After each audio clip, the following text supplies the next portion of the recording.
What is up, guys? Welcome to episode 11 of Crave the Book. Today, we covered chapters 38 through 40 of Tracy Wolff's Crave. And boy, oh boy, we finally know what's going on, or Grace finally knows what's going on. We finally have that big reveal that we've been waiting for about this kind of paranormal school and the factions that live within it. So let's go ahead and get started. What's up, guys? Welcome to episode 11 of Crave the Book. In today's episode, we're talking about chapters 38 through 40. Spoiler alert, big reveal. Grace finally knows what the heck is going on at Katmere Academy, and that's what we're going to be discussing in today's episode. Also, we're recording this episode a little bit early, but by the time it airs, the guide to Katmere Academy will have come out digitally. So hopefully everybody's already got it. We are speaking in the past right now to our future listeners. So by the time you hear this, Amber and I will likely have already digested the entire guide. So very excited. But guys, in the event that this is your first time listening to the podcast, there is a very specific sound that you're going to want to listen out for, just in case you have not read through the entire series so far. And Amber, do you want to tell them what that sound is? Yes. So if you are listening to the podcast and you hear this sound, ooh, that can only mean that we have covered the episodes, chapters that we have picked out for this week, and everything after that sound will most likely be a spoiler. We are very spoiler free up until that moment, but after then we try and not allow any surprises to leak through. So if you have not read Crave, Crush, Covet, or any of the bonus chapters, then try and steer clear of anything after the Howl, just in case we kind of ruin stuff for you, because we really, really don't want that to happen. Yeah, we do our best. Occasionally little things slip, but it's never anything super crazy. And I assume that we'll include Guide to Katmere Academy info after spoiler alerts when that comes out. Like, we'll save that since it'll be fresh and likely, not everybody's going to be able to run out and buy it. Maybe we'll keep it depends what's in it. Huh? It depends what's in it. Yeah. We have to read it first, and then we'll let you guys know.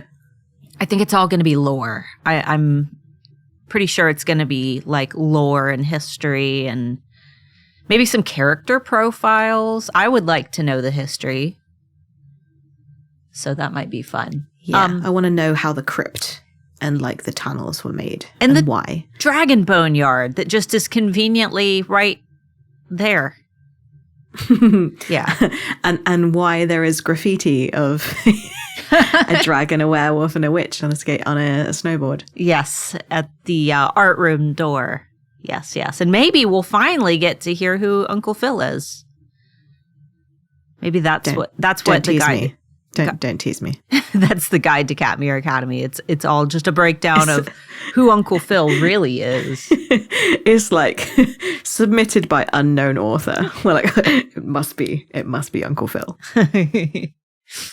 All right, guys. So last we left off, Grace peeled back her bandage and realized that there are fang marks on her neck. And my favorite thing about this is that she immediately assumes that they're fang marks. I mean, she had like a couple other theories, but I know that if I peeled back a bandage on my neck, my first thought wouldn't be vampires. I mean, couldn't it been an entry and exit wound for a piece of glass? I mean, I'm sure that it's not that like far-fetched that two pieces of glass hit close together. I don't think vampire bite would have been my first thought. No, me neither. And I think that it probably would have also been one of the medical things that might have been done to me as well. Like I was like, probably it was like a few injection sites so that like it would numb the pain so I didn't wake up kind of thing. Yeah. Not it's a bite. Yeah, because I mean, There was an arterial tear, right? Where was the wound for that? Because there's only the bite marks, so it was apparently all underneath the same place. Oh, okay. Or maybe the bite mark was like maybe Jackson inserted Fang right into the spot where the tear was, and it was just perfectly lined up. I don't know. But she also immediately jumped to the fact that it was probably Jackson. Yeah. As well. Like, apparently there's no other vampires. There wasn't the threat that was kind of apparent when he was going through the earthquake scene, where he was like looking angry at something else in the room that could have been a vampire. But no, it was him, apparently. Well, I mean, he's already so broody. Like, all he signs... must have bitten me. Yeah, all signs point to... The kiss just wasn't enough. Not to mention, he's like, you have to go. You have to leave. I'm going to eat you. We have to say the name so many times during this episode. Ebook says Meki. Tracy Wolff says Mackay. Obviously, Tracy's is the correct way to say it. However, the ebook has ruined me. My brain will never not say Meki. So if I slip, guys, feel free to yell at me. But he comes in and just kind of helps to answer some questions, I guess, without really answering the questions. He's just serving as like Jackson's little henchman, texting him real quick and trying to tell him what's going on. But then he's like, oh, Jackson is freaking out. And my thought, and I really love that my phone auto-corrected emo to Emily. I was really, really, really confused. I figured. But it just reminded me of that meme where it's got the two little like 2006 emo kids fighting, and it says when someone raw XDs at your girl, because Jackson is just super duper. He's super upset because he thinks someone bit his girl.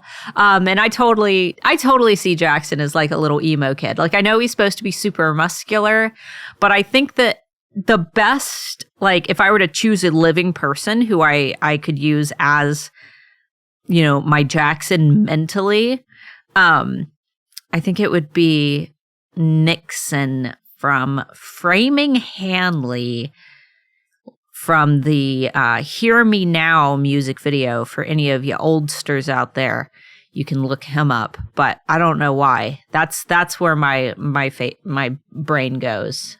Amber, I have a feeling you have no idea who I'm talking about. I'll try to find a picture and I'll toss it on the screen for those of you who are watching on YouTube. And then Amber, I'll stick it in the Trello card for you. Thanks. But I have no idea who it is. Who would your, like, when you picture Jackson before your, you know, brain has ever been tainted with fan art and things, what, like, living person could you compare him to?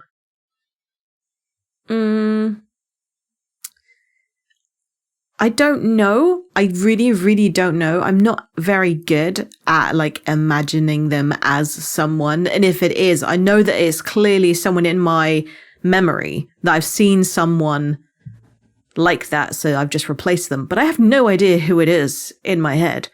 But I am imagining quite a loose mop of hair, black hair, dark eyes, and very just nondescript. I think the only thing that I would say about him that's really distinctive would be the scar, but I can't imagine this scar at all in my head, especially not one that would make him beautiful. So I'm intrigued to see how that's portrayed on like a screen.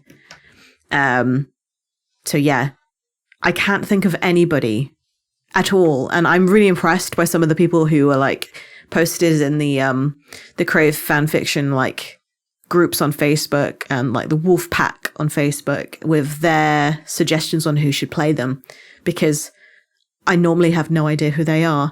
But the only one that I am like categorically like just no is the guy from After. he gets posted a lot. And I think the only reason that I don't want him anywhere near it is because I hated it after. It was awful. I think I know who you're talking about. I've got my... Oh God, I can't remember it. Most of the people who I would cast are models, not actors. And that's what makes it so hard. Like, I think I've got my Flint down. I'm pretty sure you've seen it. It's in one of our story highlights. I think in the one called Originals, I've got my full, like, cast choice in there. I put the picture of Nixon from Framing Hanley in the card. If you want to look at it. He was my emo crush when I was like 15 years old. See, I recognize him, but I don't know why, because I don't recognize any of the other words that were surrounding his name either. Well, you only recognize him because he looks like every other emo band singer from 2006. But speaking of emo boys, have you wondered why Denali is the go-to for sad vampires? Like, why they run away to Denali? Because, like, Edward ran to Denali to get away from Bella. That's why she was like, I wanted to confront him, but he wasn't there. Because he was in Denali laying in a snow pile, getting flirted with by Tanya. And he's just kind of literally chilling in a snowdrift, laying in it. And then Jackson goes and runs away to Denali too. What are all these vampires doing in Denali? Why do they want to hang out there? I don't know. And I don't know whether there's anything specifically about Denali that's special. It stays dark for vampires. It stays dark for, like, there are like whole months where the sun never rises. So I mean, that would be handy. Yeah, if we're going by like, but the Crave vampires only have that issue if they've tasted blood. And Jackson, dun, dun, dun, dun. He healed Grace's wound, so he probably got blood in his mouth. Maybe that's why. Did we just fan theory? Maybe. I mean, he was then not able to come back because he'd eaten her. Yeah. But she was at his bedroom at 6 a.m. Well, he would have had to have left the night that everything happened. I can't remember why he left. Like, I feel like I know that we're going to find out. I feel like there was a reason. I just can't remember what it was. Was he going to see the bloodletter? See, I put that in spoilers because it's a spoiler. Oh. You're terrible at this. I know. I'm bad. Well, it's if they haven't read to that part, that's just gibberish, you know. Just like Court of Thorns and Roses is the bone carver, the bloodletter, the bone carver, the spleen spitter, the spleen spitter, the brain buster. I now know what the big bad boss is going to be in the channel. The spleen spitter. Oh, God. Ew. For those who don't know, I wrote a book called The Channel, and it's coming out in January. So that's exciting. I'll let you guys know when it comes out. But so I laughed so hard when Grace was like, you know, oh, someone's just running around with a staple remover or a pet snake. I was just like, oh, awful, Grace. That's awful, terrible. Like that. I don't know. It's just such... I mean, it at least gives you an idea of what the wound kind of looks like. A pet snake? Someone's just going to walk up to Grace, who's laying there unconscious. Like, meet Scabbers. Yeah. Like, oh, you know what would be funny to do to this unconscious girl? Let's clamp her with a staple remover. Let's sick my pet snake. First of all, if you are in Alaska, you probably shouldn't have a pet snake. You know, unless you've got like... What if you're a dry?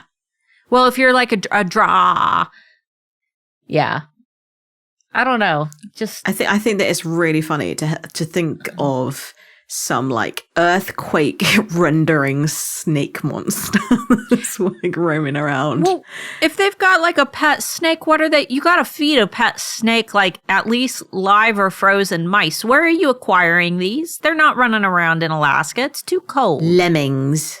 Do lemmings live in Alaska? I don't know. I don't know if we have lemmings. All I know about lemmings is they're dumb, which I don't think is actually true. I think that was one of those like a one-time thing. It was a one-time thing. Yeah. They're looking at all these documentaries like, guys, it was a one-time thing. So judging the rest of our race. And they're so cute. And also in this scene, did we get some of Meki's like Jasper powers? Because she's talking about how like when he kind of confirms, Mackay, when he kind of confirms it, like that, you know, she was bitten, but not by Jackson. Like she now has that confirmation. Okay, vampires are real. But then like she gets this calm that washes over her. And it's not like, oh, I'm so relieved to know. Like the way that she describes it feels almost unnatural. Is she getting like a dose of some Jasper powers? I think she is being Mecha'd because the way that she's also speaking is almost like she's choosing an emotion to run with. Like she's saying, fear spikes up my neck, but I choose anger as the emotion to continue the conversation with. Yeah. And it's almost like Mackay's like, no, steer clear of that. Let's go with the safer option. Let's go for the one that doesn't mean that you run away. Yeah. Or disembowel him, since she described disemboweling him. And yeah, I love how every time she like poked him in the shoulder or something, like he actually pretended as if she did stuff. He's like holding his shoulder. Oh, guys. It hurts. Yeah. But yeah, speaking of Mackay, when she suddenly reveals the bite mark, and then he's like, no, who bit you? Like as if it wasn't obvious that the school nurse was a vampire?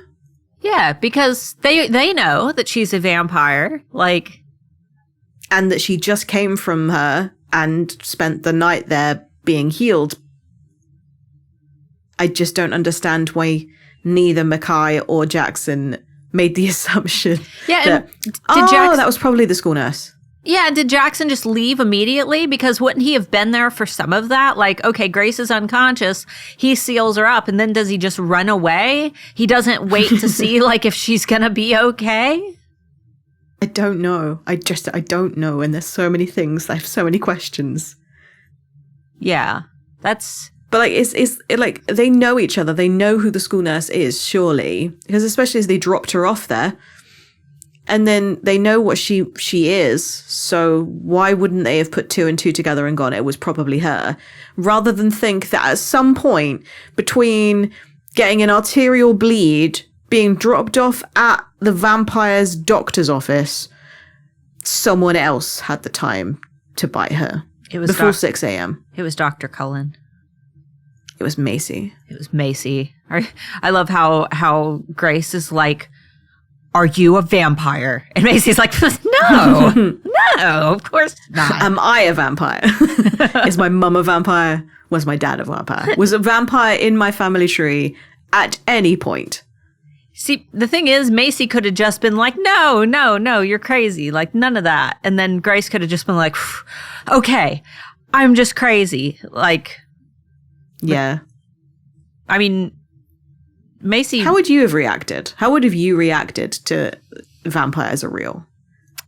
It depends on if it's out of the blue or if I had as many clues as Grace did. If I had as many clues as Grace did and then I just found out, I wouldn't be as shocked, because it would almost be like, I'm happy to know because my suspicions are correct. Like, even if I'm upset about something, as long as I get to say, I knew it all along. Like, I can feel good about it because I get that satisfaction of being right. But if it was just like out of the blue, I was normal school and then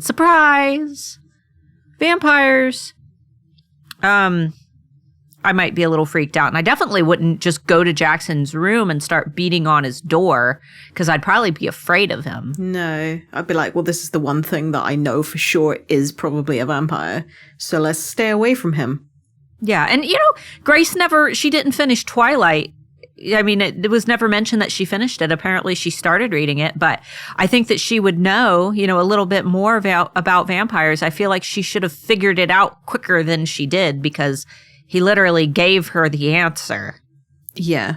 He even quoted it. Like, she should have known by now. There were too many I also probably signs. would have texted him, like, did no one tell you that it's rude to bite and not, a girl's unconscious? Yeah, something. I mean, all she was doing was something messaging really tongue in cheek. Yeah, she was messaging him, like asking like where he was and stuff. But then the second that he found out that she'd been bit, that's when he freaked out. But then he was trying to message her, and she just ignored him. I totally would have done the same. Like if I will do the drag down on my phone where I can preview the message without opening it. I will do that all day, but I will not open a message. If I'm mad. You must be mad at me a lot. No, I just don't really... Ignore me. I just ignore you. I don't really want to talk to you because... It's like, whatever she's saying, it's not important. No. My thing is I will take the things that you've sent me and then I will accumulate my answers into a longer Marco Polo because yes, you will. I much prefer to just talk my answers rather than replying through Facebook. Facebook Messenger is my least favorite thing in the world, if you haven't noticed. Hence why I never reply in our group chat. Yeah, but that, like, recently, it's just been our husbands talking about stuff we can't relate to. Sports and video games. Yeah, they're like, yeah, guns, pew, pew, pew. And I'm like, I don't know what's going on here. So how did you feel about Macy? Like, when you first read through, were all the factions, like, did you already have a guess to what everybody was? Because I don't think I guessed that Macy was a witch. I knew that Flint was a dragon by this point because there were so many slip-ups, and I knew that Jackson was a vampire, but the werewolves and the witches were the ones that I wasn't sure about. I thought that Macy was the daughter of somebody very powerful that just hadn't ever developed powers. She was just like, I'm just at the school. Because she was so different to everyone else. I thought there must be something other than the fact that they're cousins and that they seem to have a lot in common and that kind of thing. There's something different about Macy, and it can't just be because she's the headmaster's daughter. Because, I mean, the headmaster's son at my school was the most popular kid at school. Like, it didn't matter that it was the headmaster had like a kid in our class. We didn't really register it like that. I'm just wondering, did I think about her in that way because she was so friendly towards Grace, but then never really seemed to socialize with anybody else? So I was like, well, maybe she doesn't have a faction. Yeah, like everybody else around her is, but then her dad just happens to be the headmaster, therefore she goes to the school. Mm-hmm. I kind of thought the same thing. I thought of it like less like a boarding school and more like a place that like those schools where they send the bad kids and the troubled kids and the kids who always get into fights and it's always drama and X-Men. there's always fights there. That's how I felt about the school, and I thought that okay, and Macy just conveniently goes there because her dad's the headmaster. But I thought that she was normal. And yeah. So the part where she explains about Grace's parents, and that Grace should have been a witch. This is where I'm really itching for lore, right? Because in the bonus chapter, for Gargoyle Court, we get that, or not Gargoyle Court, I'm sorry, Witch's Court. We get a little bit more information about Grace and what she is. And It's really weird. How did that happen? I just want to know why. Like, because she should have been a witch, but she wasn't. So how is a new faction born of, like, there's got to be a reason. Unless... Yeah, I want to know the biology. Like, what plus what equals what? Unless her mom wasn't actually a human. And maybe just didn't know it, because Grace didn't know. And her mom drank tea too. And we've already said that maybe it's the tea that Grace always talks about her mom giving her that was keeping her kind of sedated and keeping her human. And now she's been without it for a while. What if her mom was also drinking tea to mask herself, to keep her existence kind of secret? Since, you know, I'm thinking... Man, we're spoiling way too much. We are. I'm spoiling. I'm fan theorying. I had the same thought process, because I was also like, if both of them lost. So if her mum was a human and her dad was a warlock, and they both didn't have powers, how did something that did have powers come of it? Yeah. But then I'm thinking that I don't think either of them lost their powers, because clearly her mum wasn't a human. That meant that her father didn't lose his powers. Yeah, and that's what I think. I think that her mom had powers that she was hiding for whatever reason, her own protection, you know, depending on what faction. I'm assuming, you know, if it's well, maybe we'll wait till spoilers. I think you're right. I think we should wait, because I have so many things I want to say right now, and I'm just like okay. We'll speed right along then. The Harry Potter reference. I'll let you take that one. That I thought the exact same thing, and I didn't take note of it. There's a bit where Grace asks, like, oh, so if you're a witch, like, does that mean you just like fly around the room and stuff? And Macy goes, yeah, no, that's not it. It's not like it's on the TV or in J.K. Rowling's universe. And then proceeds to make a cup of tea just like any witch from Harry Potter. She just didn't have a wand. It was really strange that she was like, yeah, it's nothing like Harry Potter. And then is a witch like Harry Potter's witches. So yeah, I giggled at that. Just makes a teacup float across the room, which you can literally just picture. Yeah. In Hogwarts. I mean, she really does. No wands. What things does she do realistically that don't happen in Harry Potter? Her powers are very Harry Potter-esque. She just doesn't have a broom or a wand. Yeah. Like, she doesn't need the things she doesn't need the crutches that the wizards need in Harry Potter, because she's cool as shit anyway. She's cool. She can do it. She doesn't need it. She doesn't all herself. She doesn't need to wave a stick. Yeah. Right. You're just a witch. That was... Yeah, I thought that was really mean. Like, really mean. There was a bit where she was asking... I can't remember now. She asked a question, and Macy said, "Oh no, I'm not a vamp," or something. And then she goes, "Oh yeah, you're just a witch." And I was like, "What?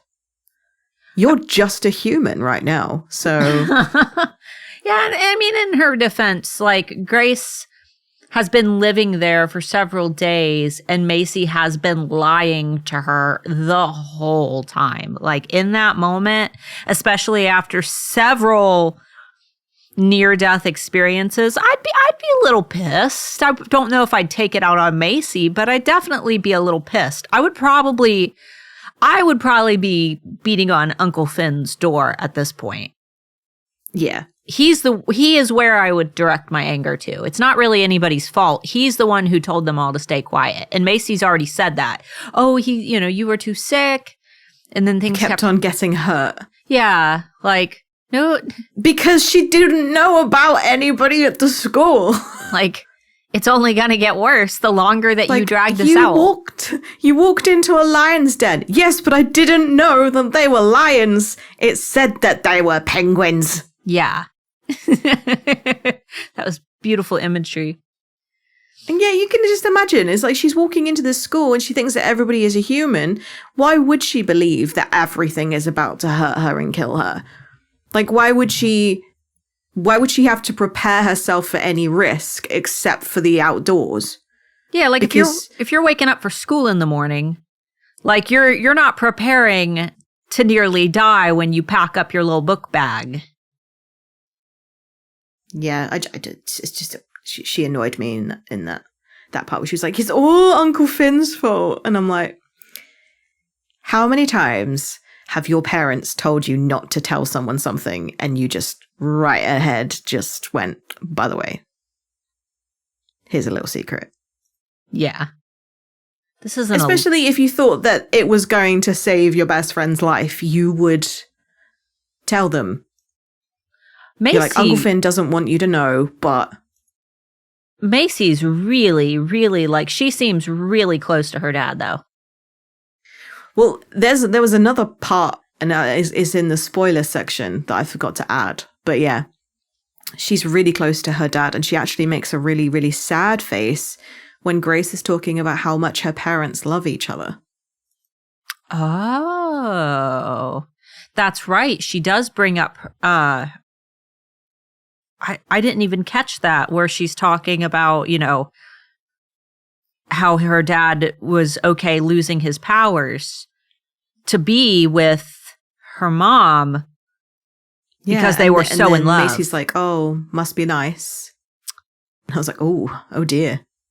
We're going to get some of Macy's mom in court for sure, because it's already, her name is mentioned in Witch's Court. Okay. Let me, in fact, still haven't read them. they're right in the cello card. Let me, just for giggles, I will open up only to get her mom's name. Rowena Foster. Okay. Rowena is a very witchy name. Rowena Foster. Which fosters that, I mean, it could only be Macy's mom. Like, that's the only explanation. I'm getting supernatural vibes. There's a witch in Supernatural called Rowena, and she's super Scottish. Rowena Foster. I've never heard that. And she's the mother of the King of Hell. Oh. All right. Yeah, we have one more thing left on our non-spoiler topics, and then we will go right into the spoiler topics. But there's a bit where she Grace is talking about what has happened so far. Like, so she's been in hospital, or she's been looked after by this crazy vampire nurse lady that never ever told her that she bit her. But she's now realized that she has 2 sets of venom, vampire venom, running through her veins. Kinky. And she starts to panic, thinking, oh God, that's like, doesn't that mean? And Macy like bursts out laughing, which I think is really insensitive. Like, it's like, oh yeah, you're so naive to think that that's how you turn into a vampire, and yet still proceeds to not tell her how to not become a vampire. I wonder if it's like different types of venom based on like intention. I don't know. Because there was one, she said that there's one for coagulating and one for anticoagulating. So one is a blood thinner and one is a thickening agent, essentially, to help you clot. Well, maybe, but it doesn't say anything about, oh yeah, you turn into a vampire by doing XYZ. Like, Macy could have said, just don't die in the next 24 hours and you'll be fine. Maybe it's one of those things where it's like that if you get bitten, but then that vampire like feeds you blood. Like, yeah. But even still, you would ask for a heads up on what not to do so that you didn't become a vampire. Maybe we'll get a rundown in the Guide to Katmere Academy. Maybe we'll get like a little rundown of how the factions, like the mechanics of them. Because, I mean, I have questions about dragons. Like, Like, are you in an egg? Are you born in an egg? Do the people lay eggs? I need to know these things. And if not, are you in an egg? Are you in an egg? Amber, right now, are you in an egg right now? Yeah, I want to know. I want to know how all of the factions work. It reminds me of our episode that we recorded and then it got corrupted. And we were tweaking, we spoke for a very long time about what would happen if humans laid eggs. We did. That episode never aired. It's the lost episode of Crave the Book. Great. I think it was like episode 2. And we had a huge discussion about people laying eggs and if the dragons in the Crave series come from eggs. And honestly, you know, I want a story where people come from eggs. I want to imagine little baby Flint cracking the little egg and his little head peeking out. And it's just little baby Flint. Like, I don't know. Yeah. Those visuals. And it's like, well, you've got to carry this egg with you everywhere, make sure it doesn't break, got to incubate it and everything. And just imagining, like, is it a human-sized egg or is it a baby dragon-sized egg? Are baby dragons like babies? Do you reach a certain adolescence age before you can turn into a dragon? Kind of like you like learn to roll over, learn to crawl, learn to walk, and then you go like, yay, I can learn to dragon. An egg is always the same size. It's the baby inside the egg that changes size. Therefore, the egg would need to be the size of a fully grown, about to be born baby, which would mean that the dragon person would also have to lay an egg that is the size of a fully grown, about to be born baby. So I'm just going to, I retract my statement about wanting the dragon race to... You just don't want to see the birthing process. You don't have to ask how it happens. You just want to see it happen. Yeah, that's the magic of it. We don't need to know. I want the magic, but none of the gore. Yeah. Maybe this is just... Maybe I don't want dragon people from eggs after all. Maybe I've made a terrible mistake. Anyway, if anybody is interested, there is an entire Reddit thread. Oh God, no! That speaks about it. So yeah, it's great. I remember submitting it to you for one of your worlds for the channel, and making sure. Oh my God! There's at least one world. Yeah, where people lay eggs. In my book that I'm writing, there are 26 different dimensions, and I think I only have 8 written, which means I have lots of dimensions left to fill, and I'm like running out of ideas. But Amber's like, ooh. Scraping the bottom of the barrel. I am. Amber's like, ooh, one where people lay eggs. And I'm just like, all right, I guess. But then I have to go with this because I don't have any alternatives. Right. And then I did research into like, parallel universes, what would happen if people laid eggs. And apparently it would put an end to like sexism. Yeah. Yeah, they were talking about, well, both parties would have to care for the egg. Therefore, gender roles would not be a thing in a universe where everyone lays eggs. And I'm just like, well, apparently laying eggs is the thing that we're supposed to be doing because... So I'm going to have to just write in this super futuristic society of egg people. On that note... Amber, do you want to get into woohoo? Oh my God. We haven't drunk. We're not drunk. I promise. No, but today, as of the date that we're recording, which is November 4th, Starbucks just rolled out their holiday drinks today. And that's why I was late getting here, Amber. I went and got a chestnut praline latte. Oh, that sounds good. Well, when you come to the States, I will take you to get a chestnut praline latte. Okay. There's Crispies on top. They're very good. I highly recommend. Ooh. All right, guys. Let's go ahead and get into the spoiler topics. So before, I don't want to forget what I wanted to say originally, so I'm just going to prioritize this thing. I think Grace's mom was a gargoyle. I think that she was a gargoyle, and because everybody wanted to kill gargoyles, Cyrus wanted to kill all the he did kill all the gargoyles, other than the unkillable beast, which is locked up. He wants to kill Grace. He doesn't think that there are any other gargoyles in existence because he killed them all. what if Grace's mom was a gargoyle and hid her existence by drinking the tea to mask the fact that she was a gargoyle so that no one could sense her, and she never lost her powers. Grace's dad never lost her powers, and that's why in Witch's Court, Grace is, as a child, becoming a vampire, becoming a gargoyle as a little kid. Like, that's my theory. And take a sip. Take a deep breath. Breathe in, breathe out. Calm down. Let me do my latte shake. Do you think that the unkillable beast is her grandfather? He was locked away for several thousand years, I thought.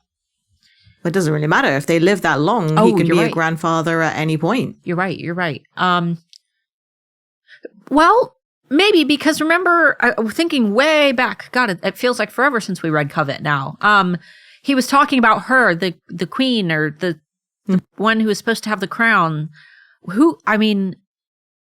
It could be her grandmother, who may not be alive anymore, and then the mother, who is also not alive anymore. So therefore, crown gets passed to the closest living relative, which is Grace. Yeah. I don't think that the unkillable beast is a sound king. Oh, no.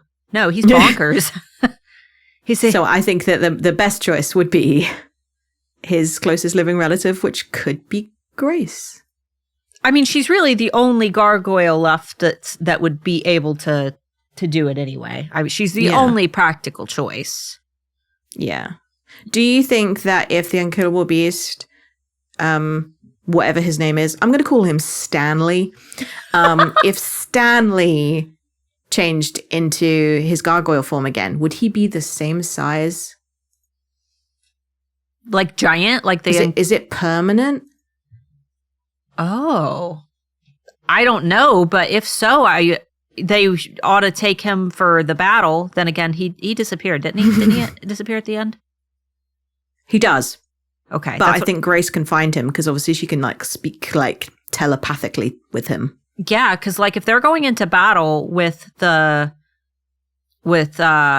Cyrus, it would be really, really useful to just have this behemoth gargoyle in the fight. He absolutely creamed them. Yeah, in the cave. He smashed Xavier.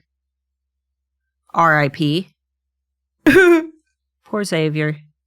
Was that a shock to you? I know that's way ahead of where we are, but were you upset at all by Xavier's death, or were you just like, eh? I was more sad for Macy. Same. I didn't really care too much about Xavier, but I kind of really wanted the werewolf faction to at least get some representative. Positive representative. Because they were all rubbish. Yeah, because they were all a bit rubbish, weren't they? They were all horrible. Yeah. Agree. Yeah, and I was the most sad when she dyed her hair black. I was like, oh, poor Macy. I wonder what color her hair will be. At least it wasn't permanent. That should be our next big fan question for next week. What color will Macy's hair be in court? We should ask that. Okay. Okay, so now that I've had my outburst about gargoyles and Grace's mom, what did you have in spoiler topics? Because I didn't have any. So I had five things. Okay. They're just formatted really badly on here, so it's hard to find which is which. So the first one was when Grace and Macy are talking about Macy's witch powers and asking what she can do, and Macy obviously makes the cup of tea, and then Grace goes, yeah, but flying is still cooler though. Grace is kind of being snotty this whole... Yeah, really mean. But at the same time, she's kind of giving herself that sort of flying is cooler because I can fly. I mean, yeah, that's true, because she ends up being able to fly, which obviously she wasn't very good at first. Yeah, she was terrible. And also would never be able to fit in a bedroom and fly around. Yeah. I mean, I I liked that both in the Crave universe and in A Court of Thorns and Roses, that flying, like, for the first time isn't just like you just are able to do it. Like, you're proper like baby bird, like have no control of your limbs. Yeah, and you're just and like you twisting have no all strength over as well. Like you actually have to really build those muscles. Yeah, I think that I actually like the description in A Court of Thorns and Roses better, because there was the actual like muscle soreness and stuff. I think that description, like, yeah, and she wasn't suddenly able to fly like long distances. She had to know her limit. But Grace had to learn quickly because there was like a reason. Like she had to be able to learn to fly. There was a sports game. sports because of sports ball. Yeah. So there was that, and there was the other thing that you've already little leaky spoiler, where I said Jackson was in the mountains, which could only be the bloodletter. We probably find out a little bit about it in the next coming chapters, but as far as I remember, he was with the bloodletter. No, he was, because there was the bonus chapter where he's talking to her and basically asking her, like, yeah, he did question her. Destroy the bond. Is that when he got the spell? Well, yeah, I think so, because you're right. That's how he got the spell to destroy the bond. That's where he was. He was at the bloodletters. Because in Crush, it begins with Grace already being a gargoyle, coming back, being in that like weird sleepy state where she doesn't really know what's going on. So he wouldn't have been thinking, oh, I need to destroy this bond because I don't want her. He was already like, she's been gone for 4 months. I've been going out of my mind. I do not want to break this bond. Yeah. But he wanted to break the bond this time because she almost died. And he can't control himself. Exactly. Peace. And so that was the other one. And then the other one is Macy sounds wholeheartedly insulted when Grace insinuates that she might be a fairy. I'm not a fairy. What's like, so that means that fairies exist? I think that's already been mentioned, that fairies exist, right? Isn't that one of the other... I don't remember. I'm pretty sure that it was mentioned that fairies are one of the other schools, which, God, I would love a series of the books about one of the other schools in the future. We need some mermaids. Mermaids, fairies, succubus, centaurs. Basilisks. The basilisks would definitely be the order within their own schools, wouldn't they? With their little sunglasses. I imagine it to look like the one from Harry Potter, but it's got sunglasses and it's just Slytherins through the school. I'm a snicky snake. I'm a snicky snake, and I bite. Those are beautiful visuals. Their little symbol is a staple remover. Tracy Wolff, are you here? Are you taking notes? This is what the people want. We want egg layers and we want basilisks in aviator sunglasses. Make it happen, girl. We believe in you. And we want Damien, the fire-breathing dragon, to make me medium rare steaks. Do you, since it'll have been a week since you completely shitposted Tracy Wolff's group, do you want to tell them what you did? Tell them what you did. So on the day of recording today, the 4th of November, apparently it is National Men Cooking Day. Men cook your girl dinner. I think was it Phoenix Gatlin? Yeah, I think so. Yeah. So she posted asking people who they would want out of the Crave series universe, which man would they want to cook them dinner, and it has to be cooked. It can't just be requested or like convinced by somebody else. And I completely made up a character from Court, like pretending that we'd already read it. She said Damien from Court, I reckon he'd make amazing medium rare steaks with that fire breath of his. Big oof. And then I commented and said, oh God, and what about Ronaldo the vampire butler? He could bite me any day. Like, I replied. Did you see? Ronaldo Schmaldo. Rune the wood nymph would make amazing food in his enchanted hut. Think of how fresh all the food would be. Ronaldo can't cook shit except for icky clods. But nobody believed us, and there were only a bunch of laugh reactions. You guys are too smart for us, so yeah. But we need more hot men that are like eligible bachelors. Because we know that we want Hudson, but Hudson's already taken. We can't fantasize about Hudson without feeling like we're cheating on Grace. We want some like guilt-free smut. On behalf of at least 75% of our audience. Which, wait a minute, didn't you take claim to Hudson? Didn't you already say that he was like, you were like, no, he's mine? Oh, he is mine, but I don't want to fight all these people for him. I want my own. Like, does he have a twin? Yeah, Jackson. Can he have a twin? Jackson. And I already know how you feel about Jackson. Nah, he's a younger version of him. I don't need a toy boy. Oh God. I think that we should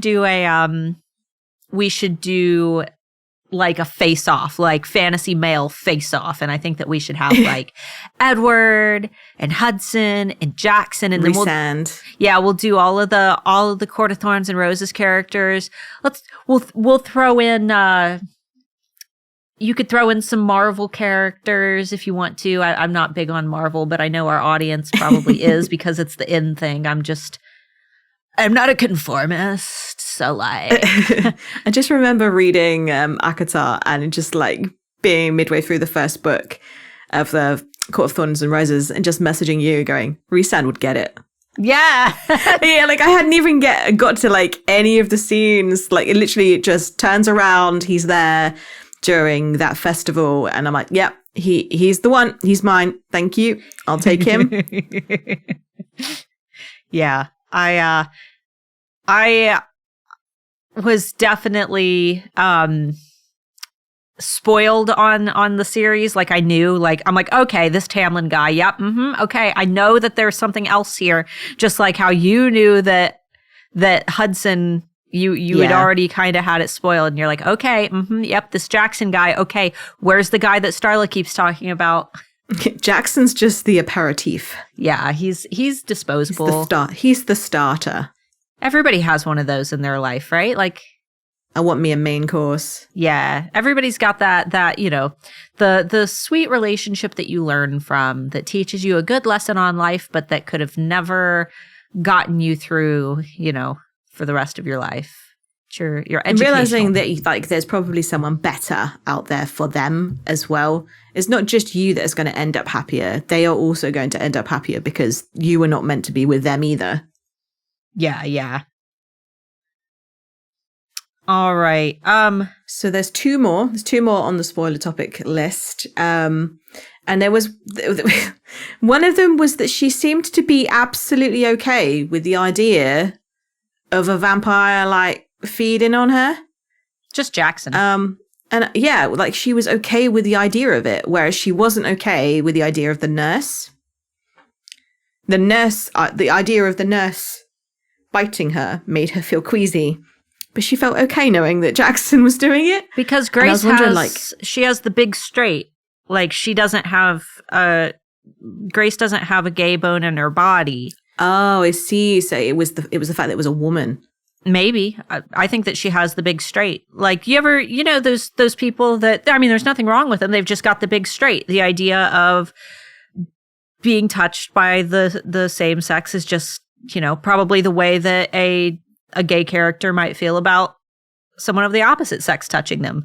Maybe it was just that thought where it's just like, oh, no, that's not for me. She's the one that's making it sexual. Like, the nurse is just making sure she's okay. I just wondered whether it was like the idea of the fact that she has a bond, whether it's a real bond or not with Jackson, and whether it's a glimpse at what the bond could be for her and Hudson, whether she was always meant to be with a vampire. So the idea of a vampire feeding on her or biting her or healing her wasn't as repulsive as it might be to somebody else who's never been in that world before. Like, she was meant to be in this world of magic and monsters. Yeah, like she's already conditioned to it. She's already like, it's almost like instinct. It's just a part of her.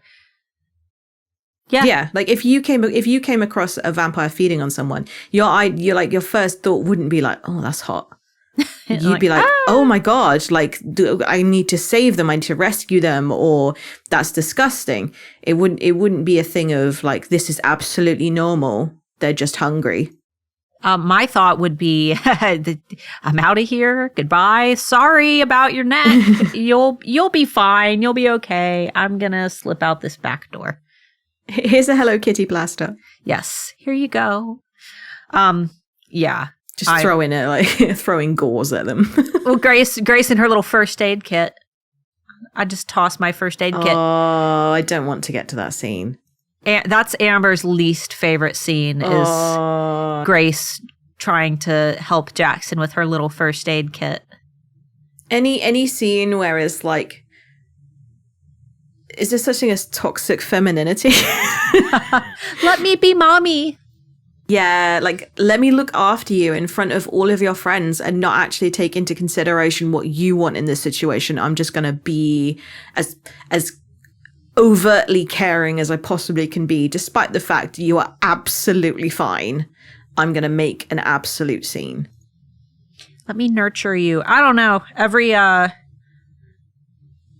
Every man that I've personally ever known has been all about being like babied. Like, I'm sick, my belly hurts, I have a fever, take care of me. But they wouldn't do that in front of their friends. Make me dinner. My husband totally would. When he's sick, he is out. He is out for the count. And I'm pretty sure that Scott's the same way, just out for the count. But he comes home and he's like, I'm going to bed. I don't feel very well. And he'll shut the door, but he won't come out for like 14 hours. And then he's like, comes downstairs and looks really sorry for himself. Whereas me, I will moan and moan and moan, but I will still get up and do things. Oh, I'm the same way. My husband has to yell at me. He's like, will you go back to bed? No, I gotta do that. I can't be you. I had a hole in my eye 2 weeks ago. Literally had a hole in my eyeball from where I poked it doing yard work. And I was like, okay, my eye medication from the doctor is in and it's only going to last for like 20 more minutes. I bet I can get the dishes done in that time before I can't see anymore. And I literally stood there and speed did the dishes so that I could do them before my medication wore off. Yeah. And then there was the last one, which we've kind of spoken about, is where Macy sort of seems really sad when Grace speaks about the fact that her parents were happy together. So are you thinking that because, we talked about Macy's mom, for those who don't remember, just kind of disappeared? We haven't really gotten a lot of answers other than the part about in Witch's Court where it's mentioned about Macy's mom being the one that Grace's parents need to call in order to help Grace. That was the whole thing, is that Grace turns into a gargoyle and makes a bunch of flowers bloom and like floats up in the air and it's all very whimsical. But then they say like they need to hurry up and call this whatever, what was it? Renilda Foster.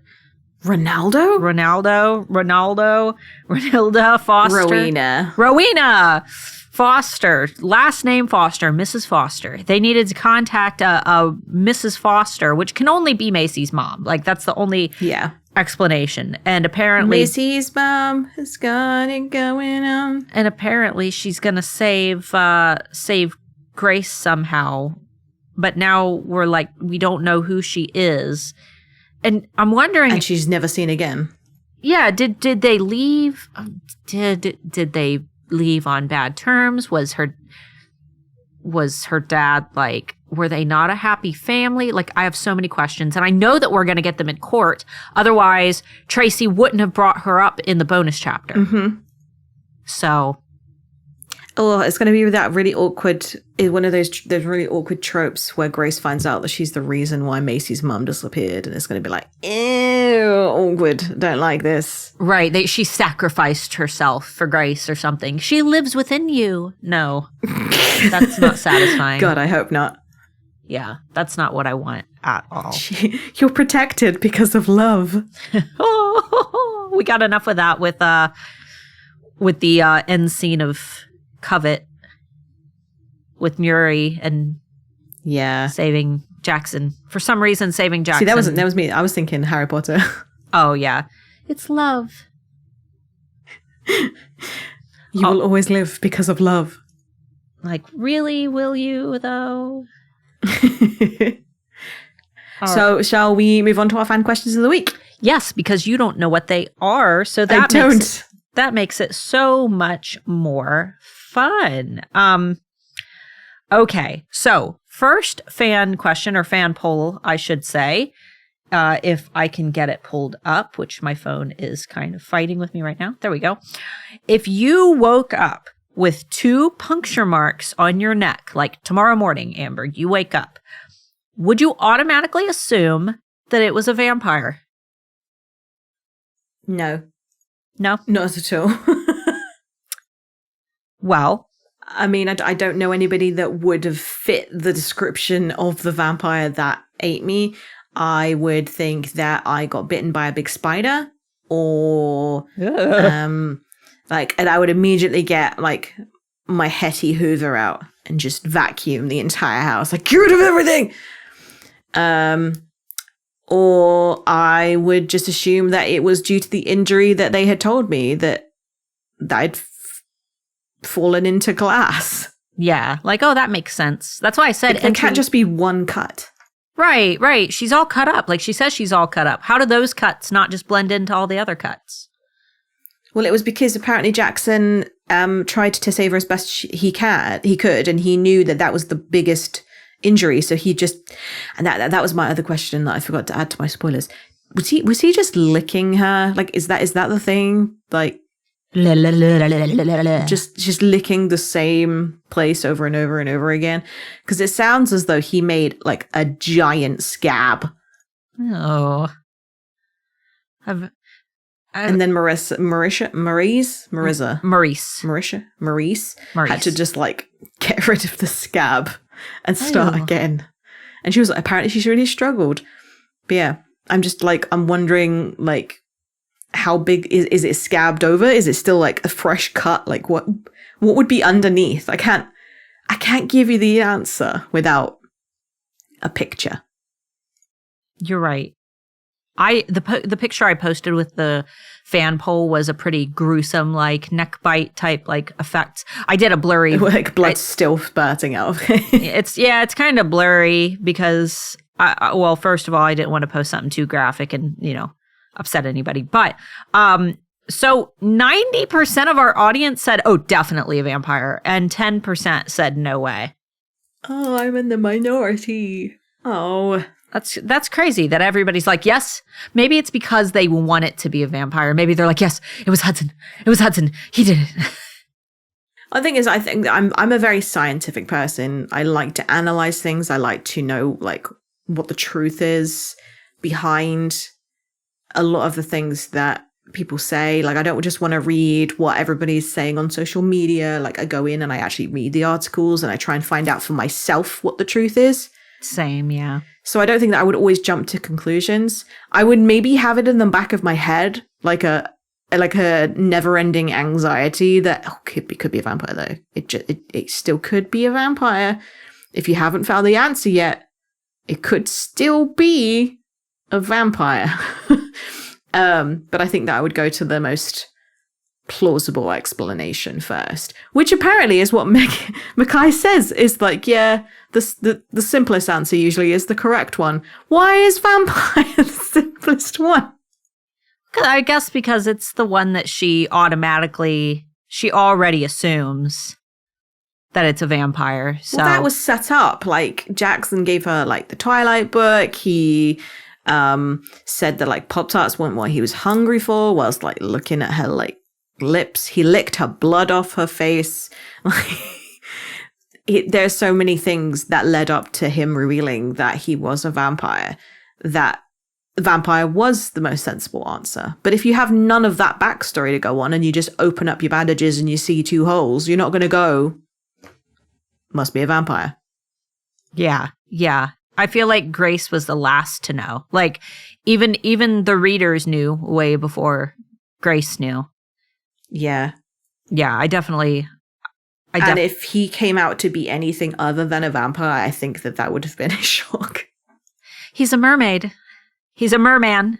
Could you imagine? She's like, so are you a vampire? And he's like, wait, what? No. I'm a merman. An actual, like, genuine response of like, no, I'm not a vampire. No. That's crazy. That's crazy talk. Yeah. Fan question this week. These are a little bit longer, where we give you the option to actually write in a response so we can hear more from you rather than just polling. This one is really interesting. I said, you're a supernatural from the Crave universe. You find your true love, but they're a human. Would you sacrifice your powers to be with them? Amber, what do you think? I mean, we're married, so obviously our answers are... We celebrate our anniversary in March. Yeah. Got a beautiful photo album. It was a beautiful day. But you'll totally give up your powers? No. Oh, it was the way that you said we're married. Oh, yeah. My brain was imagining the fantasy. I definitely don't have that straight thing that you said. That straight thing. If they are my true love, I think that nothing would stop you from giving up anything. But I think that if they were my true love, I think that they would have a hard time allowing me to give up my powers for them. Because if it really did mean that much to me, like, imagine if you're a dragon and you have to give up essentially half of yourself. Because that's how Grace defines it, and that's how Flint defines it, is that you lose half of yourself. Half of your soul is gone. Like, is it just the witch and the warlocks that have to kind of just forgo the fact that they can't make tea without getting up anymore? Or is it you actually lose a part of yourself? In which case, how can you really say that they're a soulmate at all? Like, a sacrifice, you shouldn't have to make sacrifices to be in a relationship with someone. Yeah. That's hard. I think that you're right. I think it would definitely depend on the circumstances, which of the factions you belong to, what powers are you giving up? Are you actually going to do they know? Yeah. And have you got to live the rest of your life as a lie of pretending that you were always human and you didn't just give something up? Because no matter how much of a strong person you are, at some point in your life, you will resent them for being the one that meant you had to give it up. Oh, yeah. And I mean, for those who don't know, I've been married for 11 years now. And, there are always going to be times where you are mad at your partner and you will have those moments. And that's the thing about marriage versus like being in a happy marriage versus, just kind of dating someone, is that marriages that last a long time, it doesn't mean that the couple is always happy all the time. It's being able to persevere through the times when you're not all that happy and find solutions and make the marriage better and evolve it and shape it. And it takes constant watering of the garden. And a lot of people think that, you just kind of, do your part on your end, but it's both parties have to be actively contributing, and even through the hard times. But what would be hard is if you gave up something that really, really was self-identifying, that made up your sense of self, and you gave it up for somebody else, and then you hit those rocky periods. I feel like it would really suck to have the regret of, man, I should have never given up, because Grace was very, very sure that Jackson was her soulmate. and he wasn't. Yeah. And at no point was it said that it was a mutual sacrifice. So the fact that the human never has to give up anything that huge either. Yeah. I just think that, like, you're not just going to resent them for the fact that you've lost a huge part of yourself. You're going to also resent them for the fact that they have no idea what that feels like because they didn't do anything to be in a relationship with you. Yeah, and not only that, you're also giving up your world. Like, you give up, I mean, that would be like your entire family. Yeah, that would be like Harry Potter universe. Like, oh, you suddenly aren't able to, like, do anything or have any correspondence with, like, that magical world anymore. You just have to live in a plain Jane house and live a plain Jane life and get a regular job. And, like, could you, like, do that as a person, go from a crazy, magical, enchanting life, which is, you know, what you were raised in, and then give it all up? I think that would be, I think the message here is that usually you don't know who your soulmate is until you've been with them for a very long time. Because even then, yeah, you don't know whether they are your soulmate. There could be someone amazingly perfect for you out there in the universe. But if you've got to give up what you've already got to go and find this hypothetical person who could be much better, it's like the grass is always greener idea, is that they might not. And they might not even be like sexually or like a relationship wise soulmate. Like, I would say Starla's my soulmate. We're soul sisters. We are. Like, we're so alike. Everything about us, like, we're just easy to just, speaking to you is like breathing. That makes sense. But you're still 3,000 miles away and we're both married. So neither of us will be happy. Yeah. I think that everybody has somebody out there that, and like Amber said, it doesn't even need to be like a romantic thing. Like, I think that there are just people that belong together and belong in each other's lives, and you find a way, like, no matter what. But yeah, there's 7 billion people on the planet. Come on. There's bound to be at least one that would be 98% perfect for you. Without having to give up anything, you know, give up your identity. Yeah, I'm just assuming that this isn't just like you can do like magical things. Like, you can't just, it's not just like making a cup of coffee. Like, you're losing your sense of self, you're losing your identity. It's agonizing. You know, when Grace does lose her gargoyle in Covet, in Covet, like, she's miserable. Lost. Yeah, she's lost without it. And she hasn't even had it that long. And she's miserable without it. So I'm assuming that it would be awful. And yeah. But so my other question is, if you have a kid, does that kid also not have any powers? Because the way that Macy said you should have been a witch, does that mean that no matter the fact that her father gave up his powers, he would still have a half magical child? Does that child then also lose that chance to be in a world where they are supposed to be because of their parents' choices? I don't think that there are half magical children. I think that it's just if one of your parents is human, you are just by default human. That's how I read it, or how I assumed it. Then why has nobody questioned Grace's heritage? Yeah. I don't know. I mean, maybe Finn knows. Maybe Finn is in on it. Maybe it was a big, huge thing because Macy's mom obviously had a part in it. Maybe he's fully aware of the whole thing. Yeah. Yeah. Well, we got a lot of answers. Interesting question. I'll give spoilers here. Most people said yes, just yes.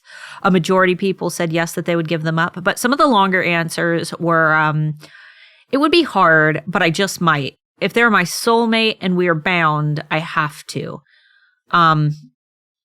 One person said, nope, because then how would I protect them if we were attacked by a supernatural being? I'll just stamp an invisible off-limit sign on every male human's forehead I see. One person said, only if it was love like Grace and Hudson's, because that to me is true love. Not Jackson, though. One person said, if they're worth sacrificing my powers for, but how do you know that? Like, you might, if we're looking. You want to make a mistake because it's a permanent thing. It's not like you're going to get them back if you go back and go, can I have them back, please? I didn't like them in the end. Yeah, what if they're like Dexter Morgan, where you think that they're perfect? You're like, oh, they're so perfect. They're such a great guy, such a great dad. And then it turns out that they're a serial killer or something. Like, you there's no way to know. You're not going to know. Let's see, a couple cheaters who said find a way to have both. Nope, you can't do that. Can't have both. You gotta pick one. That's Starla's rule. At what point do you have to make that decision as well? Is it like you're like dating them and then you go, okay, this is the one, and it happens? Is it the moment the baiting bond snaps into place? Is that it? Do you get like a chance to go and have a decision, or is it an automatic thing? I don't know with humans. Maybe I don't think that the mating bond would apply with humans, would it? I don't know. And what if it did? What if it didn't? If it never snaps into place with a human, and then he just happens upon like a witch, then is he technically a human? Maybe. Mind boggles. Maybe it's like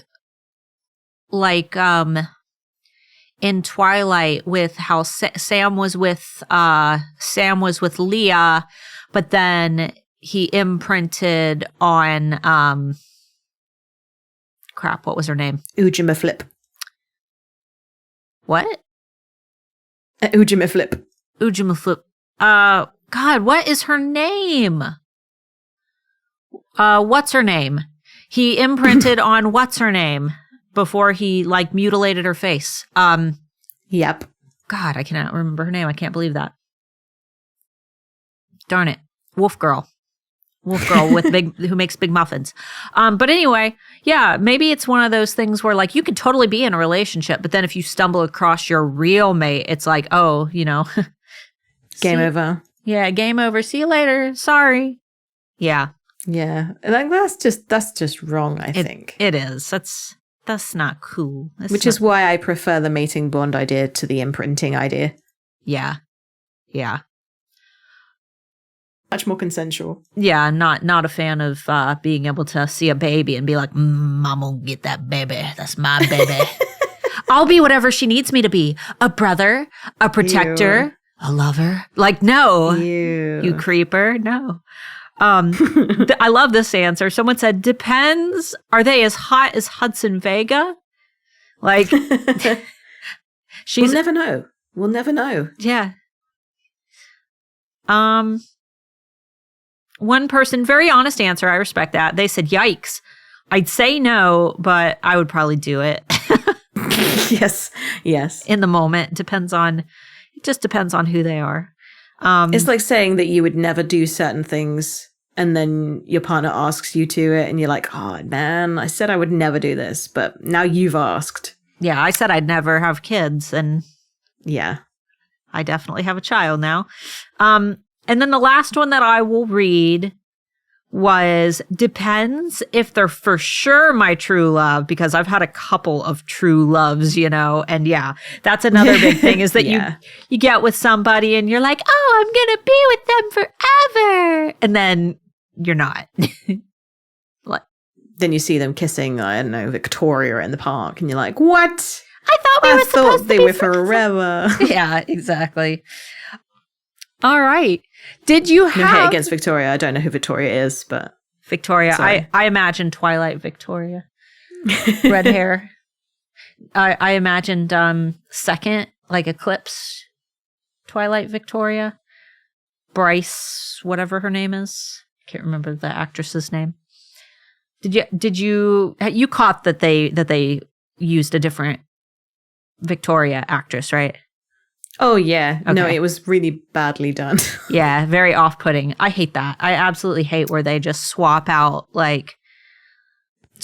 people. Yeah. It's one of my least favorite things. I'm like, not a fan of. Consistency, guys. Continuity. With a book. Also, Sam's imprint is Emily. Emily, that's right. I should have known that. Mutilated Emily. Mutilated Emily, yeah. Also very, very controversial. Like, yeah, he just completely mutilated her face, but it's fine. It's still true love. It's still true love. He didn't mean it. It was an accident. Yeah. Famous last words. It was an accident. Yeah. not a fan of those words at all. But anyway, guys, thanks for listening. Amber, did you have any last minute bits and bobs or? No, other than the fact that I will actually make an effort to read the bonus chapters and the Katmere guide this week because I'm slacking. So I'm going to actually make an effort to read them. So you might actually see some more things on Instagram relating to those things because it won't just be Starla making them. You're going to love it. You're going to love the bonus chapters. They're really good. I would love to get the crests for each of the houses, though.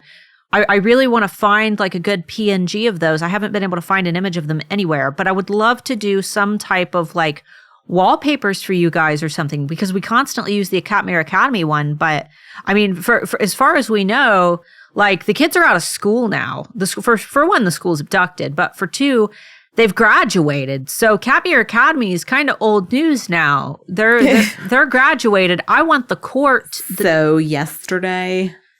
Yeah, that's that. And it literally was so yesterday in the book. It was. Oh, no, it wasn't so yesterday. It's been like a week since graduation because how long were they in the prison? Like 5 days, 6 days, because they had 5 rotations, didn't they? Something like that. Yeah, they were in there for like under a week. But yeah, I want all of the different logos, but we'll get our hands on them. If you have the scans, I can do that. Yeah, well. The scans are really bad that I have, so I'll have to, when I have my hands on them, I'll have to scan them myself. But guys, thanks so much for listening, and we will see you next week. Bye-bye. Bye-bye.